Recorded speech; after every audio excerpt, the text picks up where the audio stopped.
दीनबंधु दास सुग ग्राम पंचायतर नायब सरपंच प्रतिनिधि। आज आंभ ग्राम को आम बासुदेवपुर निर्वाचन मंडलीर विधायक श्रीजुक्त अशोक कुमार दास आसते। सी जड़े शांत सरल निष्कपट एवं समस्त को सांगरे नहीं समस्त प्रकार सुविधा असुविधार सहयोग करने व्यक्ति तांकर उत्तरोत्तर कामना आम करुचु। से आम पंचायत रे बहुत किसी उन्नतिकर काम करेंगे बोली आम आशा और विश्वास रखीचु। से आम समस्ते एकत्रित हो आज आम संबर्धना जन।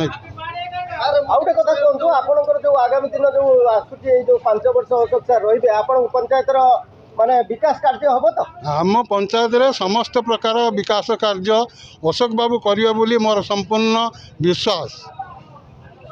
आपण आपण ना को अजय कुमार जेना आपण को पंचायत को आज अशोक बाबू आसले जो बासुदेवपुर निर्वाचन मंडल विधायक आसले आपण से बाबत कोन वार्ता देबे। हमर बासुदेवपुर विधायक से जो अशोक कुमार दास आसीथिले हम पंचायत को ये पंचायत समस्त लोक को नहीं पंचायत रे परिक्रमा करी आम अनुभव कलु समस्त लोक से काम करेंगे प्लस समस्त दुख सुखर साथी हो रही।